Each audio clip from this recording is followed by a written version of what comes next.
Hello అండి. అందరికీ hi. అందరూ ఎలా ఉన్నారు? ఇదైతే వరలక్ష్మి వ్రతం రోజు వ్లాగ్ అయితే షేర్ చేస్తున్నాను. ఈ వీడియో మీకు తప్పకుండా నచ్చుతుందనేసి అనుకుంటున్నాను. ప్లీజ్ కొత్త వాళ్ళు ఎవరైనా చూస్తే సబ్స్క్రైబ్ చేసేసుకోండి. మార్నింగ్ అయితే వీడియోనైతే స్టార్ట్ చేసేసాను. మార్నింగ్ ఇల్లంతా క్లీన్ చేసేసుకొని మంచిగా ముగ్గైతే పెట్టేసుకున్నాను. ఇంకా నైట్ శనగలు నానబెట్టేసుకున్నాను. లేచిన తర్వాత వడలు చేయడానికైతే మినపప్పు నానబెట్టేసుకున్నాను. స్టవ్ నైట్ క్లీన్ చేసేసుకొని పెట్టేసుకున్నాను కాబట్టి ఇప్పుడు జస్ట్ కొంచెం తూడ్చేసేసుకొని ఫ్రెష్ అయిపోయి ఇంకా ప్రసాదాలు చేయడం అయితే స్టార్ట్ చేసేసాను. ఫ్రెష్ అయిన తర్వాత ఫస్ట్ అయితే స్టవ్‌కి బొట్లయితే పెట్టేసుకుంటున్నాను. ప్రసాదం చేసే రోజైతే ఈ విధంగా గంధంతో అయితే బొట్లు పెట్టేసుకొని స్టవ్ ఆన్ చేసేసుకుంటాను.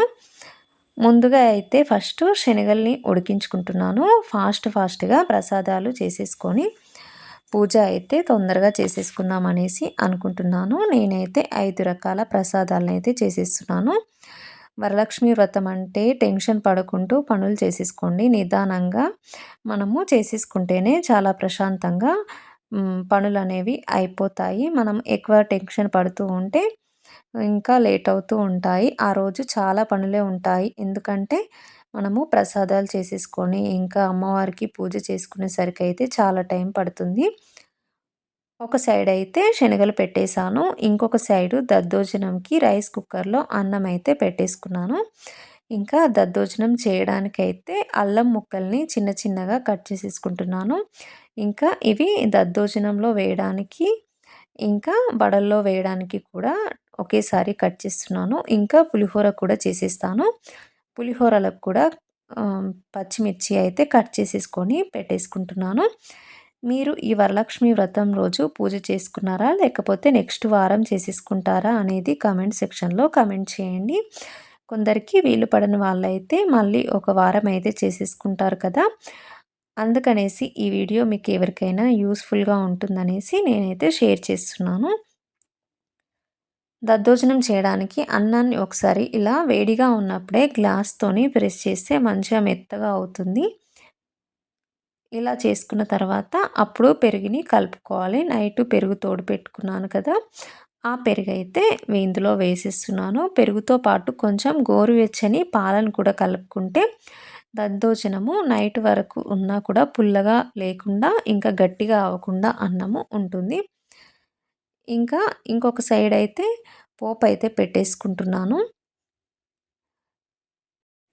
ఆయిల్ హీట్ అయిన తర్వాత జీలకర్ర, ఆవాలు, కరివేపాకు, పచ్చిమిర్చి, అల్లం ముక్కలు వేసేసుకొని, మిరియాలు వేసేసుకొని ఫ్రై చేసేసుకోవడమే. ఈ పోపుని తీసుకెళ్ళి మనము కలిపి పెట్టుకున్న పెరుగన్నంలో వేసేసుకొని పక్కన పెట్టేసుకోవడమే. అంతేనండి, దద్దోజనం అయితే రెడీ అయిపోయింది. నేనైతే ఈ వరలక్ష్మి వ్రతం రోజు చాలా ఫాస్ట్‌గా అయ్యే ప్రసాదాలే తొందరగా చేసేసుకుంటాను. నెక్స్ట్ అయితే శనగలు కూడా సేము. శనగలు ఉడికిపోయిన తర్వాత పోపు పెట్టేసుకున్నాను. లాస్ట్‌లో కొంచెం కొబ్బరి పొడి యాడ్ చేస్తే చాలా బావుంటుంది టేస్ట్. శనగల్లో కొంచెం ఉప్పు, కారం కూడా యాడ్ చేసేసుకుంటే టేస్ట్ చాలా బావుంటుంది. ఇంకా శనగలు ఒక గిన్నెలో వేసేసుకొని ఇదే ప్యాన్‌లో మళ్ళీ పులిహోరకైతే ప్రిపేర్ చేసేసుకుంటున్నాను. అన్నం అయితే చల్లారిన తర్వాత అన్నంలో లెమన్ రైస్ అయితే కలిపి పెట్టుకున్నాను. అది కొంచెం అన్నానికి పట్టేలోపు పోపు అయితే వేసేసుకుంటాను. సేమ్ పోపు వేసేసుకొని అందులో కలుపుకొని పెట్టేసుకోవడమే. పోపులో కొంచెం మిరియాలు వేసేస్తున్నా టేస్ట్ మంచిగుంటది కదా పులిహోరలో, అందుకనేసి. ఇంకా సాల్ట్ కూడా వేసేసుకొని పోపులో కలిపేసుకోవడమే. ఇంకా పులిహోర కూడా రెడీ అయిపోయిందండి. ఒకటే ప్యాన్‌లో 3 రకాల రెసిపీస్ అయితే చేసేసుకొని పెట్టేసుకున్నాను. మరి ఎక్కువ గిన్నెలు అవ్వకుండా కూడా చూసుకోవాలి కదా! స్ట్రెస్ అవుతాం కాబట్టి. ఇంకా నెక్స్ట్ రవ్వ కేసరి, దొడ్డు రవ్వతో ఆహ్, చేసేసాను కేసరి. నేనైతే ఇది ఎక్కువగా డీప్‌గా చూపిస్తలేను. ఆల్రెడీ చాలా సార్లు చూపిచ్చాను. ఇంకా నెక్స్ట్ వడలు కూడా చేసేసాను. ఈరోజు వడల్లో కొంచెం గ్రైండ్ చేసేటప్పుడు వాటర్ ఎక్కువగా అయ్యాయి. వడలు వేయడానికైతే సరిగ్గా రాలేదు. కానీ టేస్ట్ అయితే చాలా బావున్నాయి. ఏదో హడావిడిలో అలా అయిపోయింది. ఇంకా ప్రసాదాలన్నీ చేసేసుకొని పెట్టేసుకున్నాను. నేను ఇంకా రెడీ అయిపోయి వరలక్ష్మి వ్రతం కోసమైతే ఏర్పాటైతే చేసేసుకుంటున్నాను. చాలామంది వ్రతం అనగానే ఎక్కువ హడావిడి చేస్తూ, డెకరేషన్‌లు చేసేస్తూ ఉంటారు. మనము మనసుతో చేసేసుకుంటే చాలా మంచి మనసుతో పూజ చేసేసుకుంటే చాలు. ఉన్న దాంట్లో దేవుడికి పెట్టేసుకుంటే దేవుడికి నచ్చుతుంది. అలా అని మనము వ్రతాని కోసము ఏదో అన్నీ కొనేసుకొని ఫుల్లు డెకరేషన్ చేసేసుకొని అలా కాకుండా సింపుల్‌గా చేసేసుకున్నా సరే అమ్మవారైతే అనుగ్రహిస్తారు. ఫస్ట్ అయితే ఒక స్టూల్ వేసేసుకున్నాను. నా దగ్గర పీట ఏం లేదు. స్టడీ టేబుల్ ఉంటే అది వేసేసుకొని వాటర్‌తో చల్లేసుకొని ఒక ముగ్గు వేసేసుకున్నాను ఫస్ట్ అయితే. తర్వాత క్లాత్ వేసేసుకొని ఫోటో పెట్టడానికైతే ఒక 3 పిరికెళ్ళు బియ్యాన్నయితే వేసేసుకొని దాని మీద పసుపు, కుంకుమ వేసుకొని ఫోటోలనైతే పెట్టేసుకున్నాను. ఇంకా అమ్మవారికైతే పువ్వులతో అలంకరించుకున్నాను. ఇవి నేను నైట్ అయితే లిల్లీ ఫ్లవర్స్‌ని సూదితో అయితే గుచ్చుకున్నాను. నాకు మల్లెపూలయితే బయట దొరకలేదు. ఇంకా అమ్మవారికి వస్త్రం చేసుకొని పెట్టేసుకున్నాను కదా! అది కూడా వేసేసుకున్నాను. ఇంకా ఇక్కడ దీపాల్లో ఆయిల్ వేసేసుకొని, దీపాలు ముట్టించుకొని ఇంకా పూజనైతే స్టార్ట్ చేసేసుకోవాలి. నేను కంపల్సరీ ఏదో ఒక చిన్న మిస్టేక్ అయితే చేస్తానండి ప్రతిసారి. ఏదో ఒకటి పెట్టడం అయితే మర్చిపోతాను. ఎందుకంటే హడావిడిగా ఉంటుంది కదా! టైం అయితుందనే ఒక టెన్షన్‌లో ఏదో ఒకటైతే మర్చిపోతాను. ఇంకా అమ్మవారే చూసుకుంటారు కదా అనేసి ఇక నేనైతే వదిలేస్తాను. ఏం చేయలేము మర్చిపోతాం కాబట్టి ఎవరైనా చెప్పేవాళ్ళు ఉంటే కరెక్ట్ చేసేసుకుంటాము. కానీ ఒక్కరినే కాబట్టి ఏదైనా గుర్తు రాకుండా పెట్టకపోవడం అనేది జరుగుతూ ఉంటుంది ప్రతిసారి. ఇక్కడైతే దీపాలన్నీ ముట్టించుకున్నాను.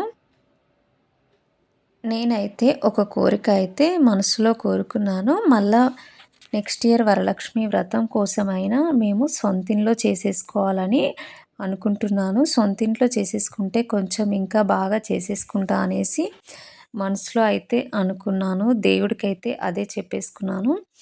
ఇక్కడ మామిడాకులు పెట్టేసుకొని ఇంకా నేను చేసుకున్న ప్రసాదాలనైతే ఈ విధంగా మనము దేవుడి ముందు పెట్టేసుకోవాలి. అప్పుడే మనకి ప్రసాదాలకి మంచి టేస్ట్ అనేది వస్తుంది. ఫస్ట్ అయితే వినాయకుడిని చేసేసుకున్నాను. పసుపు వినాయకుడిని చేసేసుకొని శ్లోకం చదివేసుకొని పూజనైతే స్టార్ట్ చేసేసేయాలి.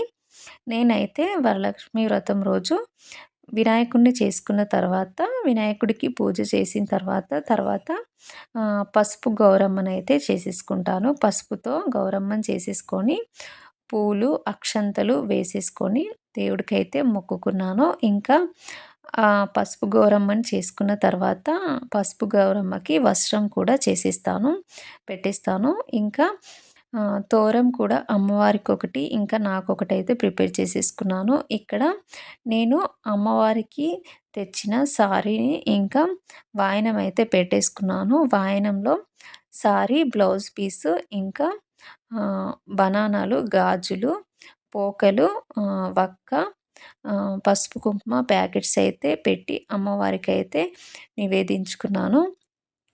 ఇంకా నెక్స్ట్ వచ్చేసి అమ్మవారికి ప్రసాదాలు నైవేద్యంగా పెట్టాలి కాబట్టి నేను చేసుకున్న 5 రకాల ప్రసాదాలైతే ఇక్కడ నైవేద్యంగా సమర్పిస్తున్నాను. ఇలా సమర్పించుకున్న తర్వాత అష్టోత్తరాలు చదువుకొని ఇంకా వరలక్ష్మి వ్రతం పూజా కథ కూడా చదువుకొని నా పూజ కంప్లీట్ చేసేసుకున్నాను. ఎప్పటికీ నేను ఇలా హ్యాపీగా పూజ చేసేసుకోవాలని ఆ అమ్మవారిని కోరుకున్నాను.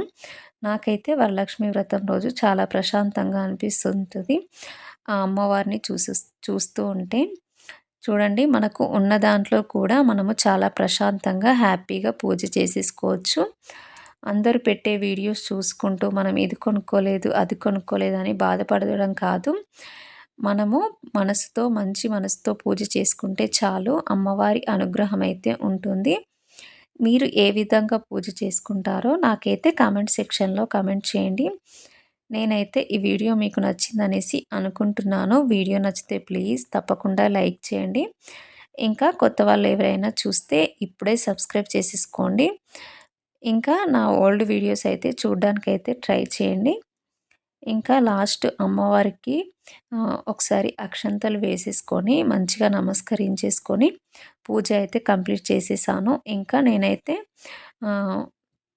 ఫాస్టింగ్ అయితే 1 ఆర్ 1:30 వరకైతే ఉన్నాను. తర్వాత అమ్మవారికి పెట్టిన ప్రసాదాల్ని నేనైతే తినేసాను. ఇంకా పూజ అయితే కంప్లీట్ అయిపోయిందండి. Thank you.